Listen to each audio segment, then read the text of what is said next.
ഉണ്ടാക്കാൻ പോകുന്നത് ഒരു പായസമാണ്. റേഷനരി വെച്ചിട്ടാണ് ഈ പായസം ഉണ്ടാക്കുന്നത്. ഇപ്പൊ റേഷനരിയൊക്കെ ധാരാളമായിട്ട് കിട്ടാനുണ്ട്. അപ്പോൾ ഒന്നുമില്ലെങ്കിലും ഈ റേഷനരി കൊണ്ട് അടിപൊളി പായസം നമുക്ക് ഉണ്ടാക്കിയെടുക്കാം. അപ്പൊ എല്ലാവർക്കും ഉണ്ടാക്കാനും പറ്റും, എളുപ്പത്തിൽ തയ്യാറാക്കാം. അപ്പൊ നമുക്ക് റേഷനരി കൊണ്ടുള്ള പായസം ഉണ്ടാക്കുന്നത് എങ്ങനെയാണെന്ന് കാണാം. വീഡിയോ തുടങ്ങുന്നതിന് മുമ്പ് ഒരു കാര്യം പറഞ്ഞോട്ടെ. ഇപ്പോഴും വളരെ കുറച്ചു പേർക്ക് മാത്രമേ ചാനൽ നോട്ടിഫിക്കേഷൻസ് കിട്ടുന്നുള്ളൂ. അതുകൊണ്ട് നോട്ടിഫിക്കേഷൻസ് കിട്ടാത്തവർ ഇടയ്ക്കൊന്ന് യൂട്യൂബിൽ ചിക്കു സ്റ്റൈൻ ഒന്ന് സെർച്ച് ചെയ്ത് നോക്കണേ. എന്നിട്ട് ചാനൽ ക്ലിക്ക് ചെയ്യുകയാണെന്നുണ്ടെങ്കിൽ നമ്മുടെ ചാനൽ കയറാൻ സാധിക്കും. അവിടെ വീഡിയോസ് ക്ലിക്ക് ചെയ്താൽ ലേറ്റസ്റ്റ് ആയിട്ടിട്ടുള്ള എല്ലാ വീഡിയോസും കാണാൻ സാധിക്കും. ഒന്നും മിസ് ചെയ്യില്ല എന്ന് ഞാൻ വിശ്വസിക്കുന്നു. പിന്നെ സബ്സ്ക്രൈബ് ചെയ്യാത്തവർ ഒന്ന് സബ്സ്ക്രൈബ് ചെയ്തേക്കണേ. അപ്പൊ നമുക്ക് റെസിപ്പിയിലേക്ക് പോവാം. അപ്പൊ നമുക്ക് റേഷനരി കൊണ്ട് പായസം ഉണ്ടാക്കാം. അപ്പൊ അതിന് വേണ്ടിയിട്ട് ഞാൻ 1/2 കപ്പ് അരിയാട്ടോ എടുത്തിട്ടുള്ളത്. ഇപ്പം വെള്ള നിറത്തിലുള്ള അരിയാണ്. ഇപ്പൊ ഇതുപോലെയുള്ള കട്ടകളും ഒക്കെ ഉണ്ടാവും, അതൊക്കെ അങ്ങ് എടുത്ത് മാറ്റിക്കളയാം. ഇപ്പൊ ചില റേഷനരി അത് കിട്ടുന്ന സമയത്ത് അതിന് വല്ലാത്തൊരു സ്മെല്ലൊക്കെ ഉണ്ടാവും കേട്ടോ. അപ്പൊ അങ്ങനെയുള്ളത് നമുക്ക് നന്നായിട്ട് കഴുകിയെടുക്കണം. ഇതിനകത്തോട്ട് കുറച്ച് വെള്ളം ഒഴിച്ച് വെച്ച് കഴിഞ്ഞാൽ എന്തെങ്കിലും ജീവനുള്ള ആൾക്കാർ ആരെങ്കിലും ഉണ്ടെങ്കിൽ പൊങ്ങി വന്നോളൂ കേട്ടോ. അപ്പൊ അതങ്ങ് ഊറ്റിക്കളഞ്ഞാൽ മതി. കുറച്ച് കൂടുതൽ വെള്ളം ഒഴിച്ച് ഇങ്ങനെ അങ്ങ് ആക്കിയിട്ട് അങ്ങ് ഈ വെള്ളം അങ്ങ് ഊറ്റി കളഞ്ഞാൽ മതി. അപ്പൊ എന്തെങ്കിലും ഇതുണ്ടെങ്കിലൊക്കെ പൊങ്ങി വരുന്നോളൂ എന്തെങ്കിലും. ഇപ്പൊ നന്നായിട്ട് കഴുകിയിട്ടുണ്ട്, കൈ കൊണ്ട് ഉരച്ച് കഴുകിയിട്ടുണ്ട് നല്ലോണം. ഇനി നമുക്കിതിലേക്ക് നല്ല ചൂട് വെള്ളം ഒഴിച്ചു കൊടുക്കാം. വെള്ളം നല്ല ചൂടുള്ള വെള്ളമായിരിക്കണം. ആ വെള്ളം ഒഴിച്ച് ഒരു 10 മിനിറ്റ് ഇതിവിടെ ഇരിക്കട്ടെ. അപ്പൊ ആ ഒരു സ്മെല്ല് പോകാൻ വേണ്ടിയാണ് നമ്മൾ ഈ ചൂടുവെള്ളം ഒഴിച്ചു വെക്കുന്നത്. ഒരു 10 മിനിറ്റ് ഒക്കെ കഴിഞ്ഞിട്ടുണ്ട്, നല്ല ചൂടുണ്ട്. നമുക്ക് നന്നായിട്ടൊന്ന് ഇളക്കിയിട്ട് ആ വെള്ളം ഒന്ന് കളയാട്ടോ. കൈ കൊണ്ട് തൊടാൻ പറ്റില്ല, നല്ല ചൂടുണ്ട്, അത്യാവശ്യം നല്ല ചൂട് തന്നെ ഉണ്ട്. അപ്പോൾ കളഞ്ഞു വെച്ചാൽ ഇത് ഒന്നുകൂടെ നമുക്ക് പച്ചവെള്ളത്തിൽ നന്നായിട്ട് നിരട്ടി കഴുകിയെടുക്കാം. അപ്പോഴേക്ക് ഇതിന്റെ ആ ഒരു സ്മെല്ലൊക്കെ പോയിട്ടുണ്ടാവേ. ഇപ്പൊ നന്നായിട്ട് കഴുകിയെടുത്തിട്ടുണ്ട്. നമുക്കൊരു കുക്കറിലേക്ക് ഇട്ട് കൊടുക്കാം. 2 പ്രാവശ്യവും കൂടെ 2-3 പ്രാവശ്യവും കൂടെ നന്നായിട്ടൊന്ന് കഴുകിയാൽ മതി. ഇപ്പൊ അങ്ങനെ ആ ഒരു സ്മെല്ലൊന്നും ഇല്ല കേട്ടോ. ചോറ് വെക്കുന്ന സമയത്തും ഇതേപോലെ ചെയ്താൽ മതി കേട്ടോ. അപ്പൊ നമുക്ക് നല്ല ഒരു കുഴപ്പവും ഇല്ലാത്ത ചോറ് കഴിക്കാം. ഇനി നമുക്ക് ഇതിലേക്ക് ഒരു 2.5 കപ്പ് വെള്ളം ഒഴിച്ചു കൊടുക്കാം. ഇത് നമുക്ക് അടച്ചു വെച്ചിട്ട് ഒന്ന് വേവിച്ചെടുക്കാം. ഒരു 2-3 വിസിലിന് വേവിച്ചെടുക്കാം കേട്ടോ. ഒന്ന് തുറന്നു നോക്കിയിട്ട് എന്നിട്ടും വെന്തിട്ടില്ല എന്നുണ്ടെങ്കിൽ ഒന്നുകൂടെ വെച്ചിരുന്നാൽ മതി. നമുക്ക് 1 കപ്പ് തേങ്ങ എടുക്കാം. ഇത് നന്നായിട്ടൊന്ന് അരച്ചിട്ട് പാലെടുത്ത് വെക്കാം.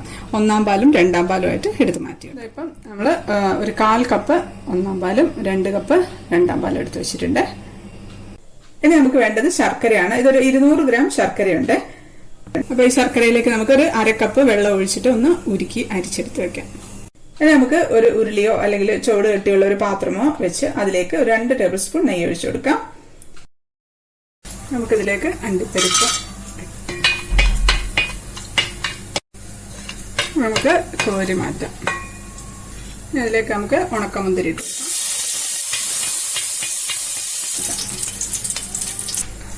ഈ നെയ്യിലേക്ക് നമുക്ക് നേന്ത്രപ്പഴം, ഒരു നേന്ത്രപ്പഴമാണ്, ഒരു ചെറിയ നേന്ത്രപ്പഴം കേട്ടോ, മുറിച്ചതിട്ട് കൊടുക്കാം. അതൊരു 1/2 കപ്പൊക്കെ ഉണ്ടാവുള്ളൂ. ഈ പഴം ഇടുന്നത് ഓപ്ഷനിലാണ് കേട്ടോ, ഇല്ലാന്നുണ്ടെങ്കിൽ ഇടണമെന്നേ ഇല്ല. ഇപ്പം അത്യാവശ്യം നന്നായിട്ട് വാടിയിട്ടുണ്ട്. ഇതിലേക്ക് നമുക്ക് ശർക്കര ഉരുക്കിയത് അരിച്ചിട്ട് ഒഴിച്ചു കൊടുക്കാം. ഈ പഴയ ശർക്കര കിടന്ന് ആവട്ടെ. അരി ഞാൻ നോക്കിയിട്ടുണ്ടായിരുന്നു, ഒരു പ്രാവശ്യം 2 വിസിലിന് വന്നിട്ട് വെന്തിട്ടില്ല. ഒന്നുകൂടെ ഞാൻ വെയിറ്റ് ഇട്ട് വെച്ചിട്ടുണ്ട്. അപ്പം നന്നായിട്ടൊന്ന് വെന്ത് കിട്ടണം. ഇതിപ്പോൾ ഒരു 5 മിനിറ്റ് ഒക്കെ ഇരുന്ന് തിളച്ചിട്ടുണ്ട്, ഇതിനകത്ത് കിടന്നിട്ടുണ്ട് കേട്ടോ. നമുക്ക് ഇതിലേക്ക് വേവിച്ച് വെച്ച് അരി ഇട്ട് കൊടുക്കാം. ഇത് ആദ്യത്തെ പ്രാവശ്യം വെച്ചിട്ട് വെന്തിട്ടില്ല കേട്ടോ. 2-ാമത്തെ പ്രാവശ്യം വെച്ചപ്പോഴാണ് നന്നായിട്ട് വെന്തത്. നന്നായിട്ട് വെന്തിട്ടുണ്ട്. നന്നായിട്ട് വേവണം, ഇല്ലാന്നുണ്ടെങ്കിൽ ഇനിയിപ്പോൾ നമ്മൾ ശർക്കരക്കകത്തോട്ട് ഇടുമ്പോഴത്തേക്കും വേവില്ല പിന്നെ. അപ്പം അതുകൊണ്ട് ഈ ഒരു വേവ് നമുക്ക് എടുക്കാം. ഇനി നമുക്കിത് ശർക്കര പാനിയിലേക്ക് ഇട്ട് കൊടുക്കാം.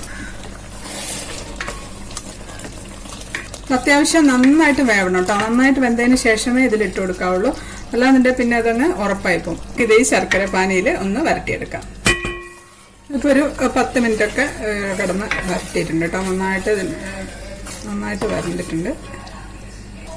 ഫുള്ള് ചോറിലോട്ട് അങ്ങ് പിടിക്കണം. ഇതിലേക്ക് നമുക്ക് 2-ാം പാൽ ഒഴിച്ചു കൊടുക്കാം. 2 കപ്പ് 2-ാം പാലിൻ്റെ 1.5 ടേബിൾ സ്പൂൺ പഞ്ചസാര ഇട്ടിട്ടുണ്ട്. അതിലേക്ക് നമുക്ക് ചുക്കാണിത്, ഒരു 2 ചെറിയ കഷ്ണം ചുക്ക് ഇട്ട് കൊടുക്കാം. പിന്നെ ഒരു 3 ഏലക്ക ഇത് നമുക്ക് തൊലി കളഞ്ഞിട്ട് എടുക്കാം. അതിലേക്ക് നമുക്ക് ഒരു 1/4 ടീസ്പൂൺ ജീരകം, വളരെ കുറച്ച് മതി. ഇത് നന്നായിട്ടൊന്ന് പൊടിച്ചെടുക്കാം. ഇതിലേക്ക് ഞാൻ 1-ാം പാല് ഒഴിച്ചിട്ടോ. അപ്പൊ അതൊന്ന് തിളച്ച് വരട്ടെ. 1-ാം പാല് ഒഴിച്ചിട്ട് ഒന്ന് തിളച്ചിട്ടുണ്ട്. നമുക്ക് ഓഫാക്കാം. ഒരുപാട് സമയം തിളപ്പിക്കണ്ട. ഇനി നമുക്കിതിലേക്ക് ചുക്കും ജീരകവും ഏലക്കായും കൂടെ പഞ്ചസാര ചേർത്ത് പൊടിച്ചതില്ലേ, അതിട്ട് കൊടുക്കാം. ഇത് ഒരുമിച്ച് ഇടണ്ട കേട്ടോ. ടേസ്റ്റ് നോക്കിയിട്ട് ആവശ്യത്തിനനുസരിച്ച് ഇട്ടാൽ മതി. ചിലർക്ക് ചുക്കിന്റെ ടേസ്റ്റ് ഒന്നും അധികം ഇഷ്ടമുണ്ടാവില്ല. പിന്നെ ചുക്ക് ഒട്ടും ഇഷ്ടമില്ല എന്നുണ്ടെങ്കിൽ ഏലക്ക പൊടി മാത്രം ഇട്ട് കൊടുത്താലും മതി. ഇതിലേക്ക് നമുക്കൊരു 1/4 ടീസ്പൂൺ ഉപ്പിട്ട് കൊടുക്കാം. ഉപ്പിട്ടാലേ ആ കറക്റ്റ് ടേസ്റ്റ് വരുള്ളൂ. ഇതിലേക്ക് നമുക്കൊരു 1/2 ടേബിൾ സ്പൂൺ നെയ്യ് ഒഴിച്ചു കൊടുക്കാം. ഇത്രയേ ഉള്ളൂ. പെട്ടെന്ന് കഴിഞ്ഞില്ലേ? നല്ല മണം വരുന്നുണ്ട്. നമ്മുടെ ചുക്കും ജീരകവും ഒക്കെ കൂടെ ചേർത്ത് നെയ്യും ഒക്കെ ചേർത്തപ്പോഴത്തേക്കും നല്ല സ്മെല്ല് വരുന്നുണ്ട്. ഞാനൊന്ന് ടേസ്റ്റ് ചെയ്ത് നോക്കട്ടെ. നല്ല ടേസ്റ്റ് ഉണ്ട് കേട്ടോ. നല്ല ടേസ്റ്റ് ഉണ്ട്. ഇതിലേക്ക് നമുക്ക് അണ്ടിപ്പരിപ്പ് മുന്തിരിയും വറുത്തിട്ട് ഇട്ട് കൊടുക്കാം. ഇതിപ്പോൾ ശരിക്കും അണ്ടിപ്പരിപ്പ് മുന്തിരി ഒന്നും വറുത്തിട്ടില്ലെങ്കിലും കുഴപ്പമൊന്നുമില്ല കേട്ടോ. ഇതായപ്പോൾ നമ്മുടെ പായസം ഒരുവിധം നന്നായിട്ട് തണുത്തിട്ടുണ്ട്. നല്ല കുറുക്കിയിരിക്കുന്ന പായസമാണ്. ടേസ്റ്റ് ചെയ്യട്ടെ. നല്ല ടേസ്റ്റ് ഉണ്ട് കേട്ടോ. ഒരു വെറൈറ്റി ടേസ്റ്റ് ഉള്ള ഒരു പായസം. പഴമൊക്കെ ഇട്ടുകൊണ്ട് ആ പഴത്തിന്റെ നേരത്തെ ഒരു ടേസ്റ്റ് വരുന്നുണ്ട്. ഇത് നമ്മൾ റേഷനറി ആണെന്നേ പറയില്ല കേട്ടോ. റേഷനറിയുടെ യാതൊരു സ്മെല്ലോ ടേസ്റ്റോ ഒന്നുമില്ല. നല്ല ടേസ്റ്റ് ഉണ്ട്. ഇപ്പോൾ റേഷനറി എല്ലാവർക്കും ധാരാളമായിട്ട് കിട്ടാനുണ്ട്. അപ്പോൾ ഒന്നുമില്ലെങ്കിലും റേഷനറി വെച്ചിട്ട് നല്ല അടിപൊളി പായസം ഉണ്ടാക്കാം. അപ്പോൾ വീഡിയോ ഇഷ്ടപ്പെട്ട ലൈക്ക് ചെയ്യാനും കമന്റ് ചെയ്യാനും ഷെയർ ചെയ്യാനും ഒന്നും മറക്കല്ലേ. സബ്സ്ക്രൈബ് ചെയ്യാത്തവർ ഒന്ന് സബ്സ്ക്രൈബ് ചെയ്തേക്കണേ. അപ്പോൾ നമുക്ക് അടുത്തൊരു അടിപൊളി റെസിപ്പി ആയിട്ട് കാണാം. അതുവരേക്കും stay happy, stay positive. By.